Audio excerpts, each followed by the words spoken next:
जिनके चरण में सुर असुर सादर झुकाते शीश को, मेरी विनय युत वंदना उन जीन वीर जगदीश को। मेरी विनय युत वंदना उन जीन वीर जगदीश को। परात्पर गुरुवे नमः। परम्पराचार्य गुरुवे नमः। परम गुरुवे नमः। साक्षात् प्रत्यक्ष सद्गुरुवे नमो नमः। अनंत अनंत भाव भेद थी भरेली भली, अनंत अनंत नाय निक्षेपे व्याख्यानी छे। सकल जगत गीत कारिणी हारिणी मोह तारिणी भवाब्धि मोक्ष चारिणी प्रामाणी छे। उपमा आप्यानी जेने तमारा कविते व्यर्थ, आपवाथी निज मति मपाई में मानी छे। अहो राज चंद्र बाळ ख्याल नथी पामताय, जिनेश्वर तणी वाणी जाणी तेणे जाणी छे। गुरुराज तणी वाणी जाणी तेणे जाणी छे। ओ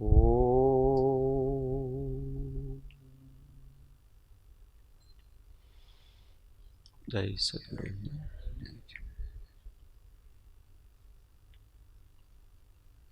तत्व चर्चा में श्री जैन सिद्धांत प्रवेशिका अध्याय 2 प्रश्न संख्या 211 गुजराती में 208।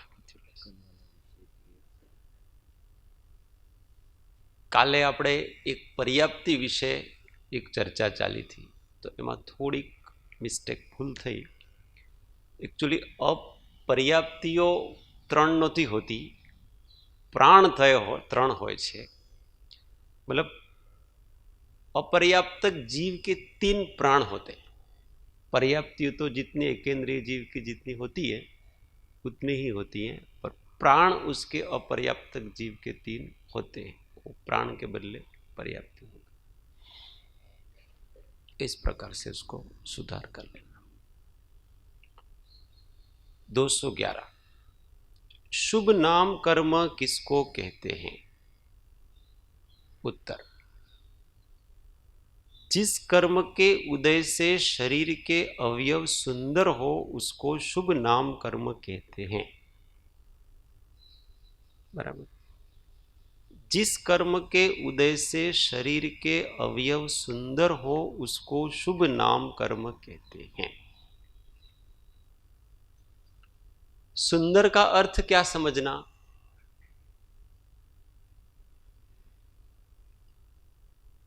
लोक में जिसको सुंदरता मानी जाती, सुंदरता तो सापेक्ष है,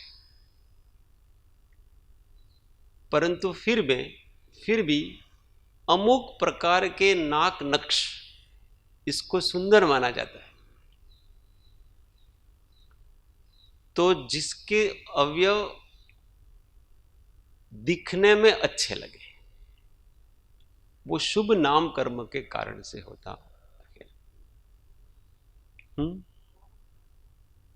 हाँ, मतलब रमणीय लगे, मनमोहक लगे। अब ऐसा नहीं कि सबको लगे, ऐसा कोई जरूरी नहीं होता है कि वो सबको ऐसा लगे ही लगे, पर वो होते अच्छे हैं। अब किसी को अपने द्वेष भाव से अच्छे नहीं भी लगे, कितना भी अच्छा व्यक्ति सुंदर हो, परंतु उसकी सुंदरता उसको अच्छा नहीं लगती, वो उसका दूसरा कारण है। पर यहाँ नाक नक्श जिस प्रकार से जिस साइज के होने चाहिए उस साइज के होते हैं, तो वो सुंदर दिखते हैं। सिर के अनुसार बराबर आंखें हो, नाक हो, कान हो, उसका वर्ण भी जिस प्रकार से सुंदर दिखना चाहिए ऐसा वर्ण भले काला हो। वर्ण का मतलब ऐसा नहीं होता है कि कोई वर्ण सुंदर ने कोई असुंदर, ऐसा नहीं होता, परंतु फिर भी उसका एक सौंदर्य होता है। साउथ का कोई व्यक्ति होता है, काला होता है, पर उसके नाक नक्श अच्छे होते हैं, बहुत सुंदर दिखते हैं। तो इस हाँ घाटीला, हाँ तो ठीक है, घाटीला के गठीला, घाटीला तो पहली बार नाम सामने। अच्छा घाट, बराबर, घाट घड़िया शोभन, हाँ એટલે આપણો घाट घड़िया એમ કહે છે ને, वो ऐसा कहते हैं ना, भगवान ने इसको बहुत ही फुर्सत से बनाया है। तो फुर्सत से बनाया हुआ है, उसको शुभ नाम कर्म के कारण से ऐसा होता है। इसमें अपना कुछ नहीं। कोई अपने को यूं कहे कि आप बहुत सुंदर हो, तो इसमें अपना क्या है? वो अपने को कह रहा है क्या? वो तो ये शुभ नाम कर्म के कारण से नाक नक्श इत्यादि सुंदर हैं, उसमें मेरा कुछ भी नहीं है।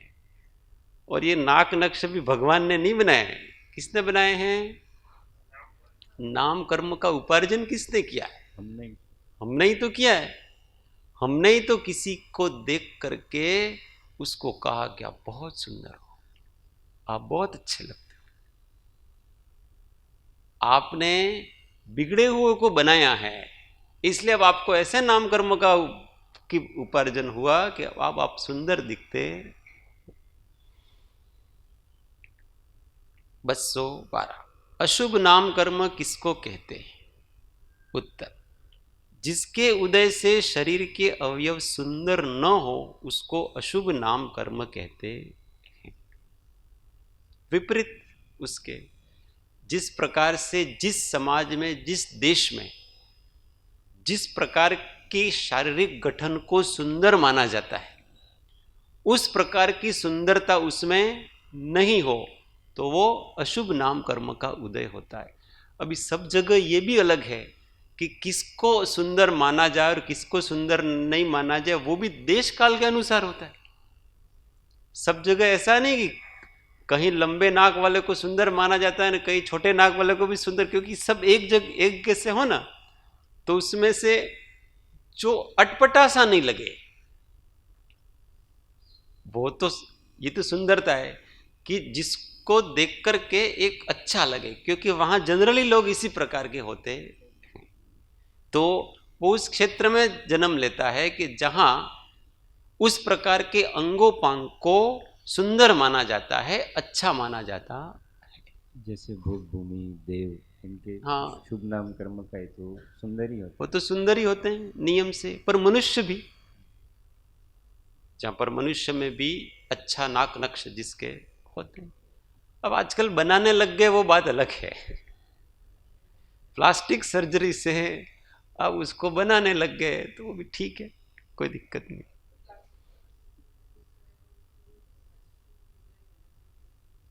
बहुत सारी सर्जरी बिगड़ जाती तो पहले से भी ज्यादा भद्दा दिखने लगता है। हाँ, अब वो तो क्या है कि उसको लगता है कि मैं सुंदर हूं, वो जो भी कर रहा है वो उसको लगता है कि मैं सुंदर हूं, परंतु उसमें भी अब ये नाम कर्म के विषय में इतने सारे कंफ्यूजन है कि अब किसी का शुभ नाम कर्म का उदय है तो उसका शुभ ही रहेगा कि नहीं रहेगा, क्योंकि किसी समय में उसके अभी बचपन में बहुत अच्छा दिखता था, अब वो कोई एक्सीडेंट हो गया, क्या हो गया, तो उसके अंगोपांग सारे के सारे भद्दे दिखने लगे। तो क्या कर्म बदल जाता है अथवा उसकी भी अपनी एक इंटेंसिटी होती है। सुंदरता में भी फर्क है ना। एक तो सबसे जघन्य प्रकार की सुंदरता, एक बहुत ही उत्कृष्ट प्रकार की सुंदरता, इस प्रकार से इसको ले सकते हैं।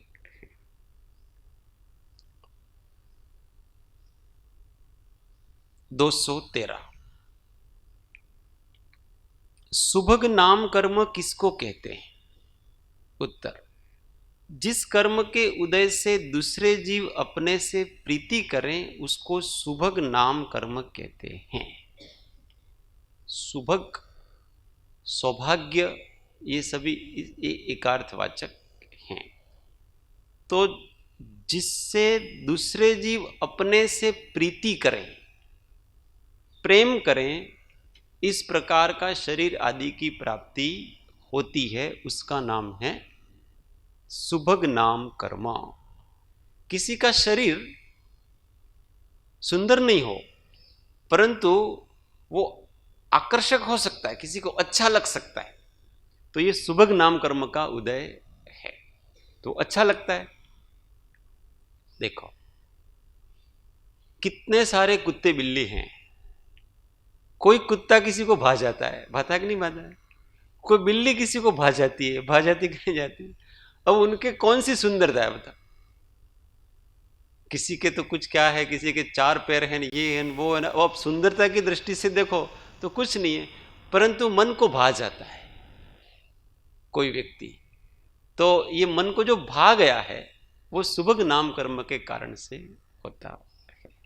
कर्म ग्रंथों में आपने जो पहले परिभाषा बताई वो है सौभाग्य को लाने वाला, जो क्योंकि हाँ, अच्छा जीव लगता है विपाक की प्रकृति है, ये जीव विपाक की प्रकृति, इसलिए आचार्यों ने इसका अर्थ शरीर से नहीं करके जो नाम कर्म सौभाग्य की वृद्धि करने वाला, ऐसा मतलब उसमें क्या है कि अच्छा लगता है कुल मिलाकर के सामने वाले को, आप मुझे अच्छे लगते हो। किस कारण से अच्छे लगते हो? ये सुभग नाम कर्म का उदय है। परंतु इसमें भी सोचने जैसी बहुत सारी वस्तु है। नाम कर्म अघातिया कर्म है, भले वो जीव विपाकी हो के पुद्गल विपाकी हो। व्यक्ति अपने को अच्छा अथवा बुरा लगता है तो आप गुणों को देख रहे हो इसमें, अगर गुणों के आधार पर से आपको वो अच्छा लगता है तो उसमें तो नाम कर्म का कोई रोल होता नहीं। यश कीर्ति नाम कर्म है तो वो तो पूरा नाम कर्म है, पर वो सारा गुण के पर आधारित है, इसलिए सर्वथा वो सिद्धांत नहीं लगा सकता। नहीं, पर उसमें भी ऐसा है कि यशस कीर्ति जो नाम कर्म है तो जगत में आपका यश आदि फैलता है, तो सर्वथा ऐसा नहीं है कि वो आपके शरीर आदि की अपेक्षा नहीं रखता है। नहीं, उसमें तो सीधी परिभाषा ऐसी है कि विद्यमान अथवा अविद्यमान गुणों का प्रगटीकरण होना यश कीर्ति नाम कर्म। अब अघातिया कर्म होते हैं, अघाती कर्म का आत्मा के गुणों से संबंध क्या है, ये भी एक विचारणीय प्रश्न। समस्त अघाती कर्म मात्र शरीर की अपेक्षा या गुणों की अपेक्षा नहीं रखते, ऐसा नहीं है। बहुत सारे नाम कर्म वेदनीय और मोहनीय के साथ मिलकर कार्य करते हैं। हाँ, तो इसलिए जैसे वेदनीय है, अघाती कर्म है, फिर भी उसको ज्ञानावरण दर्शनावरण के बाद रखा, मोहनीय से पहले रखा। हाँ, वो क्यों? क्योंकि वो घातीवत, ऐसा ही नाम कर्म में बहुत सारे जैसे यश कीर्ति वगैरह हैं, ये सौभाग्य नाम कर्म है, तो ये गुणों की अपेक्षा रखते हैं। इसलिए कुछ कुछ नाम कर्म, कुछ कुछ अघातीय कर्म अपवाद है जो गुणों की अपेक्षा रखते हैं, वो घाती कर्म के साथ मिलकर कार्य करते हैं सहकारी रूप से। मतलब इसलिए निमित्त रूप से वो उसको कह सकते हैं। बाकी जीव के अनुजीवी गुणों को घात नहीं करते ये सारा। जितने भी नाम कर्म है वो अनुजीवी गुणों का घात नहीं करते, तो उसको आप डायरेक्टली जीव के गुणों से नहीं जोड़ सकते हो। इसीलिए आचार्यों ने वो जीव विपाकी प्रकृति कहा है, तो उनको जीव विपाकी अर्थ क्या करना, सब शरीर पे होगा तो जीव विपाकी कैसा, तो इसलिए टीकाओं में, क्योंकि ये षटखंडागम का सूत्र है, जीव उससे प्रभावित हो रहा है, केवल शरीर ही नहीं बन रहा है। हाँ, केवल रचना ही नहीं बन रही है उसकी, यही कहने उससे जीव प्रभावित हो रहा है। इसलिए कहीं जहाँ जीव थोड़ा बहुत भी प्रभावित वो होगा, वहाँ उसके गुणों की और अगुणों की, दोषों की अपेक्षा होगी। ऐसा वहाँ का था। हाँ, मतलब उस अपेक्षा से तो किसी का अभी सुंदरता इससे भी जीव प्रभावित हो रहा है।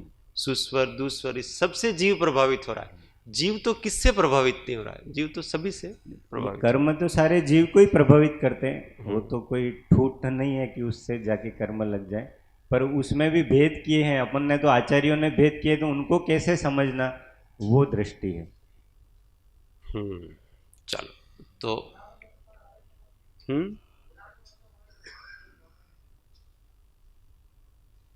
हाँ, वो भी होता है ऋणानुबंध। किसी को कोई अच्छा लगता है, किसी को कोई अच्छा नहीं लगता है। इसमें क्या है कि सौभाग्य का मतलब यहाँ शास्त्र में ऐसे समझा है, स्त्री पुरुष एक दूसरे की प्रीति का कारण बने, ये सुभग नाम कर्म होता है। पुरुष स्त्री को चाहता है, स्त्री पुरुष को चाहती है। अब वो उसके शरीर की सुंदरता नहीं देख रहे हैं वहाँ पर, परंतु एक दूसरे को वो अच्छे लग रहे हैं।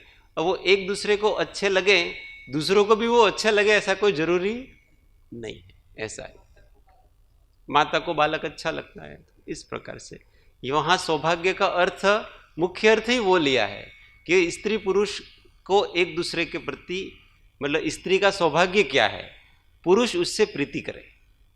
पुरुष का सौभाग्य क्या है, तो स्त्री उससे प्रीति करे, उसको इस अर्थ में लिया है वहाँ पर। ये नाम कर्म बहुत जटिल, अपन जितना सोचते हैं ना, क्योंकि इसमें इतनी सारी जटिलता है। मैंने तो पहले इन सब के ऊपर बहुत चिंतन किया सारी। अपन किसी अपेक्षा से शास्त्र की बात समझ लेते हैं, वो ठीक है, पर इसके बाद भी बहुत सारे प्रश्न अपने रहते हैं, क्योंकि एक कर्म के इतने सारे काम हैं। अभी बहुत सारे कर्म यहाँ सिमिलर दिखेंगे। अब जाति नाम कर्म है, तो फिर शरीर नाम कर्म क्या करेगा, सबके इतने सारे काम हैं। फिर त्रस नाम कर्म, स्थावर नाम कर्म क्या करेगा, तो सबके एक जैसे काम हैं, सूक्ष्म सूक्ष्म उसमें भेद होते हैं, और भेद भी कभी कभी तो ओवरलैप हो जाते हैं। आचार्यों ने तो बहुत विस्तार किया है, हमारा क्षोभ शमल पर, इसलिए हमको हाँ, समझ में नहीं आता। नहीं, और वर्तमान जो जो उपलब्ध शास्त्र है ना, उसमें पूरी तरह से तो नहीं कर सकते ना कोई। कितना कर सकते हैं, अब कितने शास्त्र हैं हमारे पास, गोमट सार और भी जो भी जितने लिखे हैं, कर्मकांड, सबसे अधिक विस्तार षट्खंडागम और हाँ, उनकी टीकाओं में सबसे अधिक विस्तार नाम कर्म का उसमें पढ़ा मैंने भी, जितना पढ़ सकता हूँ उसके बारे में। ओ 215 सुस्वर नाम कर्म, हाँ दुर्भग हो गया। 214 दुर्भग नाम कर्म किसको कहते हैं, जिस कर्म के उदय से दूसरे जीव अपने से अप्रीति करे उसको दुर्भग नाम कर्म कहते हैं। अब ये इसका उल्टा, कि दूसरों को हम प्रिय लगे नहीं। अब उसमें सब प्रिय क्यों नहीं लगता भाई, तो इसमें बहुत सारे कारण आ गए उसमें। तो इसमें कोई तो शरीर के कारण से प्रिय नहीं लगता है, कोई किसी अन्य कारण से प्रिय नहीं लगता है। अब उस प्रकार का उसका इस कर्म का इस प्रकार का विपाक होगा, तो वो सहज अच्छा नहीं लगता है लोगों को, पर जनरली अच्छा नहीं लगता है। ऐसा नहीं कि किसी को अच्छा नहीं लगे, किसी को वो अच्छा भी लग सकता है, पर ऐसे जनरली होता है इसका विपाक। कि कोई व्यक्ति है, किसी को भी यूं उदाहरण बहुत दे सकते हैं, पर उदाहरण देना योग्य नहीं है, परंतु पहली बार में अथवा कोई परिवार में कोई होता है, तो वो किसी को भी बहुत अच्छा नहीं लगता है। ठीक है, सब उसकी उपेक्षा करते जाते हैं। ऐसे प्रैक्टिकली रूप से इन सब कर्मों को समझ सकते हैं। 215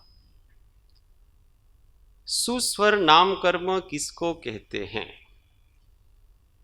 जिसके उदय से अच्छा स्वर हो उसको सुस्वर नाम कर्म कहते हैं। अब ये अच्छा गला जिसका होता है, तो सुनने वालों को मनोज्ञता लगता है। अब अच्छा गला का मतलब क्या,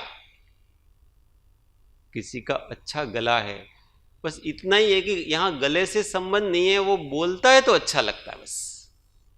और उसमें केवल गायन नहीं समझना कि केवल गायन अच्छा लगता है, ऐसा नहीं है, उसके शब्द भी अच्छे लगते हैं, उसकी बोली ही, उसकी वाणी ही मीठी है, उसके वचन ही मीठे हैं। किसी का व्याख्यान बहुत अच्छा लगता है, कोई बोलता है तो अच्छा लगता है, कोई गाता है तो भी अच्छा लगता है, सब उसका स्वर इस प्रकार का है कि वो अच्छा लगता है।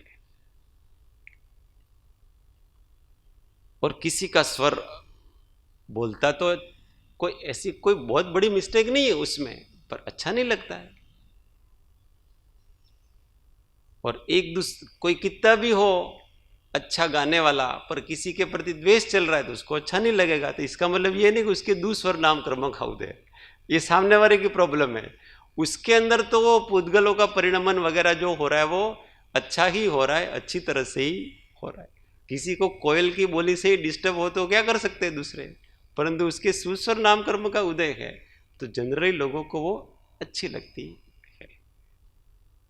किसी का मोटा आवाज है, किसी का पतला आवाज है, इससे इस सुस्वर का और दुस्वर का संबंध नहीं है।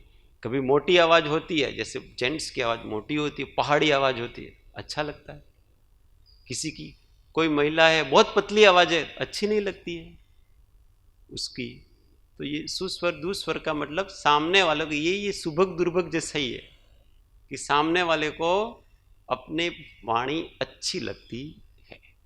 उसमें प्रश्न किया है मोहम्मद सर ने, भंवरे के दुस्वर नाम कर्म का उदय, पर हाँ। भंवरे का गुंजन कितना अच्छा लगता है लोगों को, तो ऐसा कैसे है? फिर उनके दूसर नाम का उदय है तो फिर अच्छा कैसे लगता है? तो आचार्य ने यूं कि आपके राग के कारण अच्छा लगता है तो मैं क्या करूं, पर उसका उदय तो दूसर नाम कर्म का ही, ऐसा समाधान किया। तो ये राग द्वेष की अपेक्षा नहीं है, उसका स्वर ऐसा होना चाहिए। मतलब ये प्रश्न यहीं आके खड़े हो जाते हैं और फिर कोई तर्क नहीं होता है, तो आचार्य महाराज को ऐसा ही करना पड़े, कहना पड़े, दूसरा क्या कहे उसके। उनके उदय तो वैसा ही है, पर किसी को रागवश किसी को द्वेषवश अच्छा नहीं लगे तो उसका उदय नहीं बदलता है, कहने का अभिप्राय। कुल मिलाकर के ये सारे कर्म है ना, मुख्य रूप से तो स्व सापेक्ष, पर सापेक्ष नहीं, मुख्य रूप से वो स्व सापेक्ष है। उसको किस प्रकार का वो अच्छा बुरा उसका हो रहा है, इसी की अपेक्षा से सारे के सारे हैं।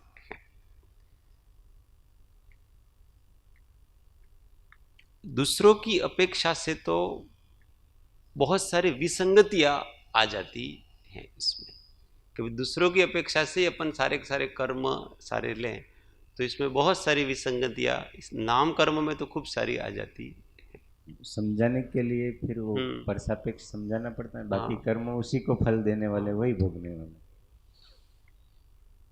216 दुस्वर नाम कर्म किसको कहते हैं? जिस कर्म के उदय से अच्छा स्वर न हो उसको दुस्वर नाम कर्म कहते हैं।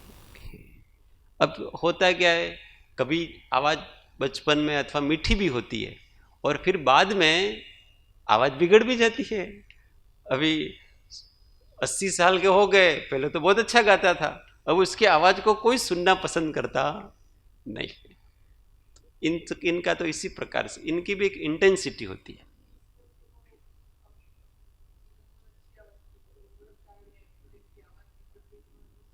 नहीं, ऐसा नहीं। अब वो नहीं, ऐसा भी नहीं, वहाँ ऐसा प्रश्न है, उसका उसमें सीधा उत्तर यही दिया कि वो कर्म सुस्वर दुस्वर वो भव पर्यंत एक ही रहता है। हाँ, उपकरण बिगड़ सकता है, उसके कर्म का उदय वैसा है, पर जो उपकरण था बुढ़ापे में उस उपकरण में खराबी आई, एक्सीडेंट से उपकरण में खराबी आई, कर्म का उदय वैसा ही है उसका, ऐसा उसमें समाधान। उपकरण खराब करता है तो उपकरण, बाकी वो कर्म का उदय नहीं बदलता। हाँ, तो फिर उस उदय का फल क्या? नहीं तो वहाँ जैसे वो ज्ञान हाथ है तो हाथ को वो सुन्न करते हैं ना, तो ज्ञान का क्षोभक्षम तो है, पर वो उपकरण बिगड़ गया इसलिए वो सेंस नहीं मतलब कर रहा उसका आप ऐसा कह सकते हैं कि मंद उदय में उस कर्म का यथोचित फल फीलिंग में नहीं आता है, व्यक्त नहीं होता है, उसका फल व्यक्त नहीं होता। बाकी कर्म का उदय बदला नहीं है, वो तीव्र मन तो चलता है। वही तरतम था कि वो तारतम्यता जघन्य, उत्कृष्ट, मध्यम, ऐसे बहुत प्रकार का हो सकता है। बहुत अधिक तो द्वादशांगी का पूरा कर्म सिद्धांत जानेंगे तो अपने को समझ में आएंगे।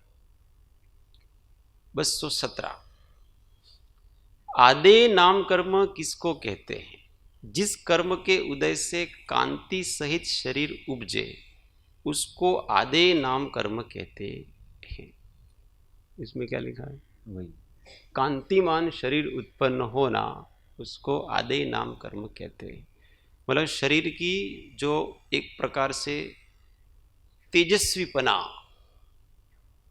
चमक जो होती है वो आदे नाम कर्म के कारण से होती है। वैसे तो तेजस शरीर से उसका तेज होता है, मुख्य तेज तो तेजस शरीर से होता है, पर उसमें आदे नाम कर्म में एक विशेष प्रकार की चमक। और इसका दूसरा अर्थ ऐसा भी लिया है कि जगत में जिस कर्म के उदय से आदरणीयता की प्राप्ति हो, आदर की प्राप्ति हो, उसको भी आदे नाम कर्म कहते हैं। तो वही तेज से ही संबंध है कि जिसका तेज अधिक होगा ना वो सबके आदर का पात्र होगा। इस तेज का संबंध निस्तेज व्यक्ति को कोई पूछता नहीं है क्योंकि उसका प्रभाव नहीं होता है, और तेजस्वी व्यक्ति को सब पूछते हैं, उसका आदर होता है, उसकी उपस्थिति का एहसास सबको होता है।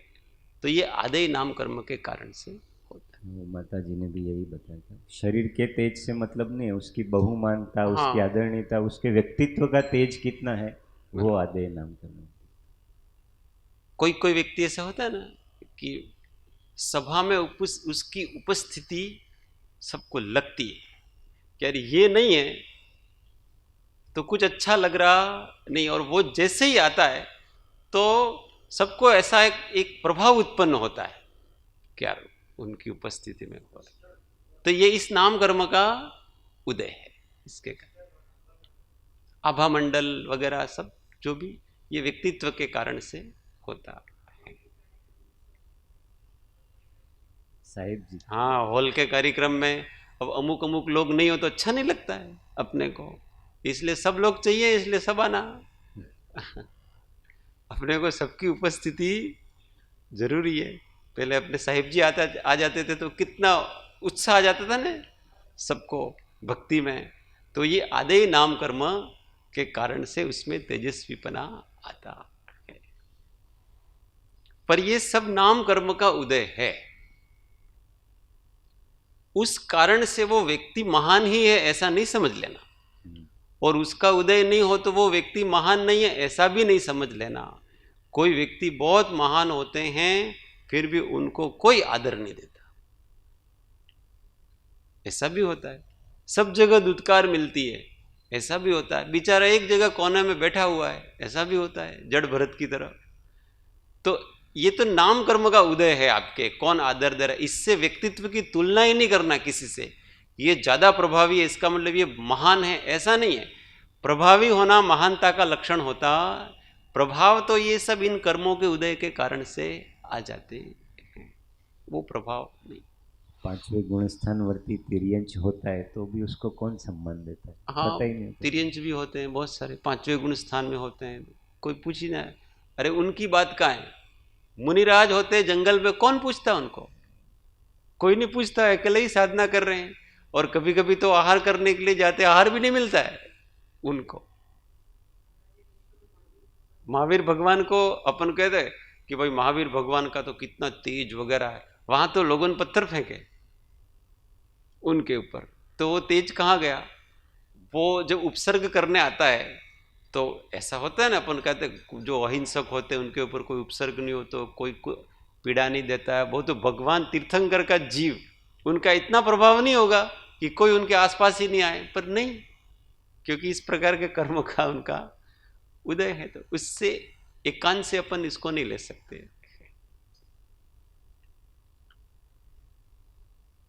218 अनादे नाम कर्म किसको कहते हैं? उत्तर, जिस कर्म के उदय से कांति सहित शरीर न हो, कांति रहित शरीर हो। वैसे मुख्य रूप से तो ये एकेंद्रीय आदि जीवों में की मुख्यता से है कि जिनमें कोई कांति नहीं होती उनकी, इसलिए उनका कोई आदर वगैरह भी नहीं होता है। नहीं, सबके ऊपर लागू होंगे, पर ये अनादेय है, तभी इन जीवों को कौन पूछता है, कोई आदर नहीं है उनके, तो सबसे अनादेय शरीर ही है उनको। मनुष्य आदि में ही थोड़ा थोड़ा भेद पड़ेगा, दोनों हो सकते हैं उसके, बाकी इनके तो असंगनी पंचेंद्रिय तक तो सब में ये अनादेय ही मान लेना चाहिए। 219 यश कीर्ति नाम कर्म किसको कहते हैं? उत्तर, जिस कर्म के उदय से संसार में जीव की तारीफ हो उसको यश कीर्ति नाम कर्म कहते हैं। जिस कर्म के उदय से संसार में जीव की तारीफ प्रशंसा हो, इन्होंने थोड़े हिंदी तारीफ शब्द उर्दू है, उसमें प्रशंसा, प्रशंसा हो, उसका यश कीर्ति नाम कर्म होता। अब इसमें भी ऐसा समझना, प्रशंसा मतलब अब जगत में तो कितना जगत लेना, संसार में जिसकी प्रशंसा हो तो इसमें संसार लेना कितना उसके, तो परिवार भी संसार है, अपने आसपास का भी संसार है, अपना समाज भी संसार है, देश भी संसार है, ये सब प्रकार का संसार ही है। उसका जितना परिचय क्षेत्र है वो सारा का सारा उसका संसार ही है। परंतु मुख्य रूप से ये नाम कर्म है जो बड़े बड़े जो प्रभावकारी व्यक्ति होते हैं उनके होता है कि तीनों लोकों में जिनकी कीर्ति गाई जाती है, ये उत्कृष्ट यशस कीर्ति नाम कर्म होता है। और सामान्य रूप से यशस कीर्ति नाम कर्म का मतलब उसका जितना सर्कल है उस सर्कल में उसकी प्रशंसा की जाती है, उसके विरोध में कोई खड़ा नहीं है, उसकी कोई अपकीर्ति नहीं है। तो इसको भी उसी प्रकार से समझना चाहिए, इंटेंसिटी, कि आप अपने परिवार में हो, आप अपने मोहल्ले में ही हो, पर मोहल्ले में भी आपके लोग कोई बाहर से आकर के पूछे भाई आपके पड़ोस में ये व्यक्ति रहता है, वो कैसा है? अरे नहीं बहुत अच्छा व्यक्ति होता, बहुत गुणवान है, बहुत लोगों की सहायता करता, ये इसका प्रताप है सारा का सारा। उसमें परिभाषा अच्छी दी है घुमट सर ने, विद्यमान और अविद्यमान दोनों गुणों का प्रकटीकरण, मतलब उन दोनों गुणों की प्रशंसा। वो गुण उसमें है भी नहीं, फिर भी यश कीर्ति नाम कर्म का उदय, तो लोग उसमें उस गुण का आरोप करके प्रशंसा करते हैं, प्रसिद्धि होती है। और अपयश में विद्यमान और अविद्यमान दोषों का प्रकटीकरण, कुछ दोष है पर कुछ दोष नहीं है, फिर भी उसमें उन दोषों का आरोपण करके उसकी बदनामी होती है। ये उनके पुण्य कर्म का उदय है। सीता का उदय, किसी के अंदर तो वो दोष है ही नहीं, तो भी वो दोष लगाएंगे और दोष लगा करके उनकी अपकीर्ति होगी। और किसी के अंदर वो दोष है, परंतु वो दोष उस समय ये नाम कर्म का उदय होगा ना, तो वो दोष कोई देखेगा ही नहीं, उसके गुण ही उसको दिखते हैं। कहने का अर्थ है कि इसमें इस जीव का कुछ नहीं, इन सब नाम कर्मों को जानने का अर्थ ये है, इस जीव का इसमें कुछ भी नहीं है। उसकी साधना उसके व्यक्तित्व से, उसके अंतरंग परिणामों से सारी सारी चल रही है। हाँ, अब जैसे कोई अच्छा व्यक्ति है, उसकी लोग निंदा करते हैं, तो उसको क्या समझना कि इसका अर्थ मैं बुरा हूं, ऐसा नहीं है। इसका अर्थ ये है कि मेरे इस नाम कर्म का उदय, इसलिए अपने को हीन भावना नहीं लाने का, इसका उदय है, रहेगा। और ये तो अघाती कर्म है ना, इसका उदय अपने को कहां चिपकता है? अपने जीवों को कोई, अपने गुणों का तो कोई घात कर नहीं रहा है, दूसरे लोग कर रहे हैं। प्रशंसा इत्यादि जो कर रहे हैं वो दूसरे लोग कर रहे हैं, इससे अपने क्या, अपने परिणामों को नहीं घुमा सकता ये, क्योंकि ये अघाती कर्म है। अब दूसरे लोगों से आप प्रभावित होते हो तो वो तो मोह का उदय है आपका। इसमें तो बेचारा ये काम, कोई आपकी निंदा करे, और निंदा कर, कौन निंदा कर रहा है?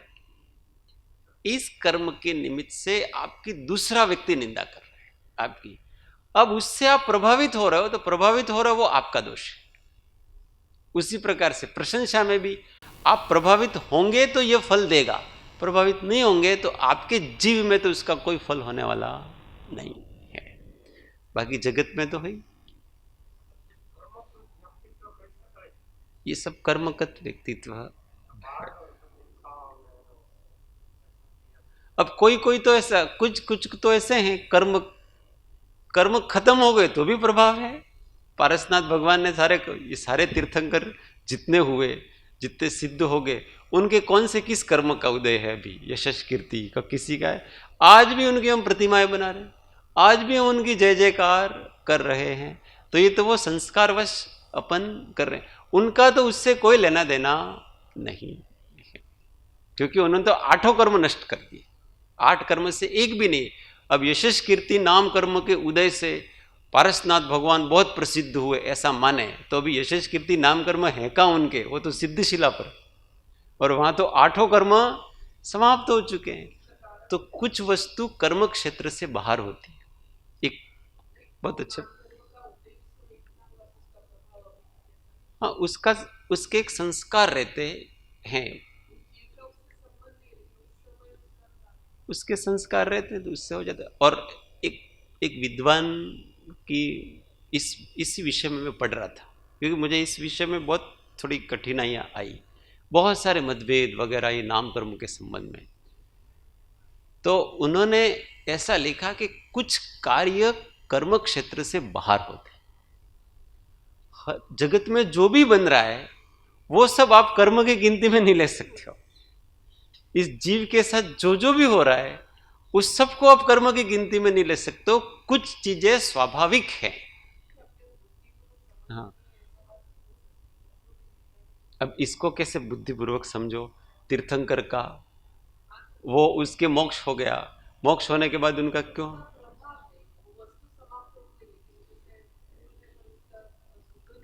हाँ, तो अब तो उन्होंने इसलिए कहा कि ये कर्म क्षेत्र से बाहर होगा।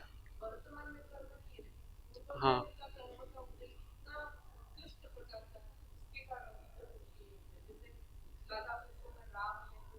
हाँ, तो वही तो है ना कि कुछ चीजें ऐसी होती है कि वर्तमान का जो कर्म आदि है उससे कोई लेना देना नहीं है उसका।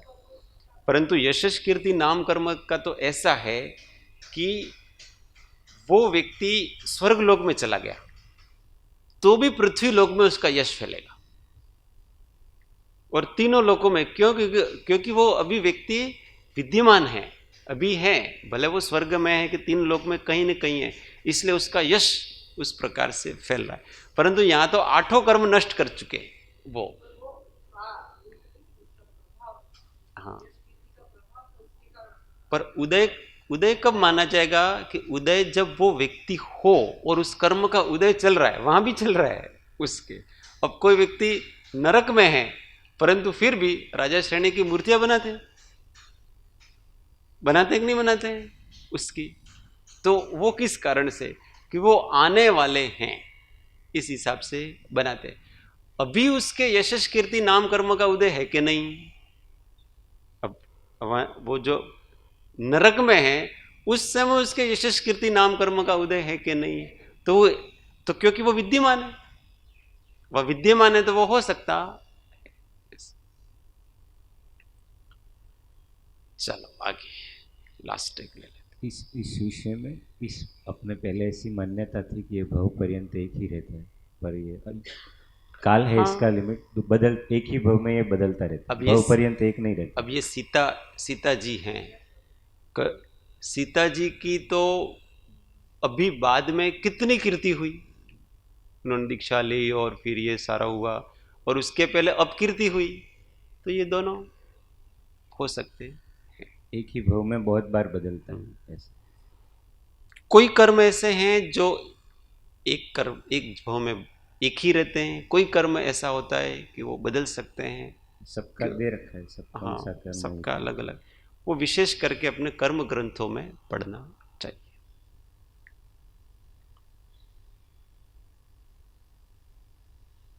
220 हो गया। अयशस कीर्ति नाम कर्म किसको कहते हैं? जिस कर्म के उदय से संसार में जीव की तारीफ न हो उसे अयशस कीर्ति नाम कर्म कहते हैं। लास्ट एक पढ़ लेते हैं, 221। तीर्थंकर नाम कर्म किसको कहते हैं?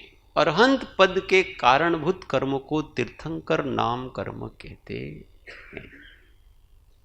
34 अतिशय युक्त, ऐसा जो आता है ना, वो किसके लिए आ रहा है? अरिहंत के लिए आ रहा है। तो यहां के अरहंत पद के कारणभूत कर्म को तीर्थंकर नाम कर्म कहते हैं। तो उसमें परिभाषा, हाँ, तीर्थंकर पद प्राप्त होता है उसको तीर्थंकर, हाँ, अलग परिभाषा। हाँ, उसमें थोड़ी सी अलग है। और इसमें अरिहंत पद में तो अरिहंत तो सब होंगे, हाँ, वो लागू नहीं और होगा। तीर्थंकर नाम कर्म है वो एक विशेष पुण्य है उसका। अरिहंत होते हुए भी उसमें बहुत सारी विशिष्टताएं पाई जाती हैं। समोसरण लगेगी, 12 प्रकार की भाषाएं होगी। 34 अतिशय का जहां तक प्रश्न है तो वो तो सभी अरिहंतों को कुंदकुंज स्वामी ने बताए, परंतु अब उसमें सब प्रकार से उसको ऊपर विचार किया जाए तो सभी अरिहंतों पर लागू भी नहीं कर सकते हैं।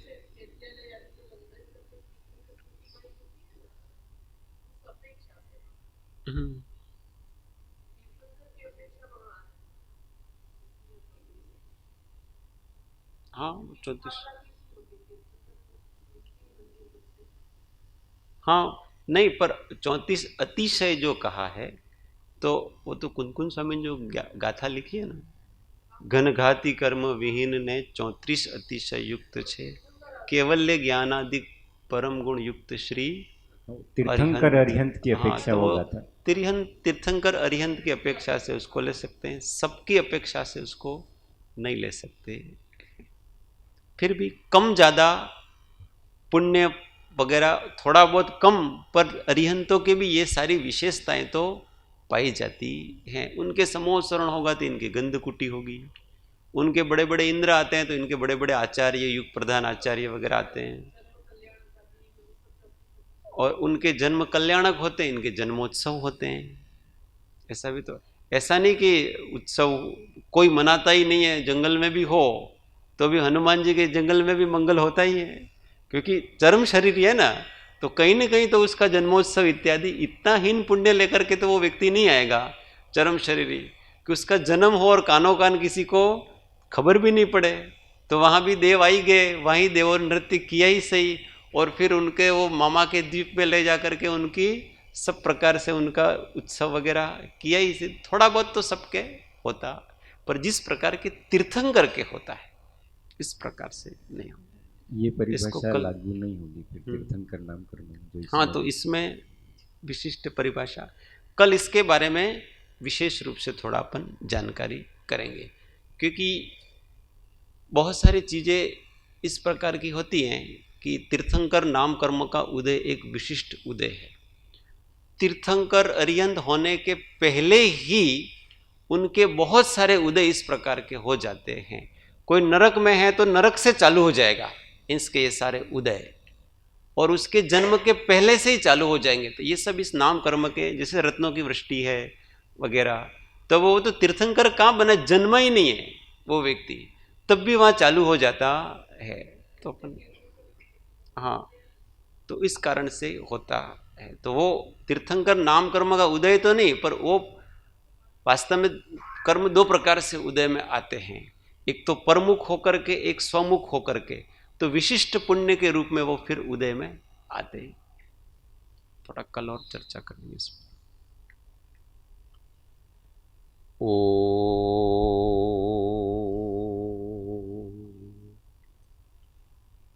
सुखधाम अनंत सुसंत चहि, दिन रात्र रहे ध्यान, पर शांति अनंत सुधामय जे, प्रणमो पद तेवर तेज, ओ प्रणमो पद तेवर तेज।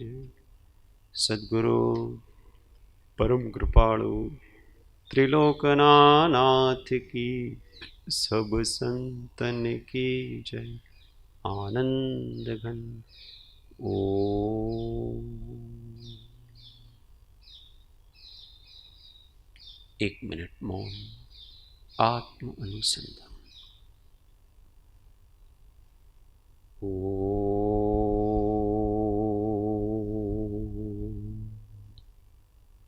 शांति शांति शांति। जय सद्गुरु।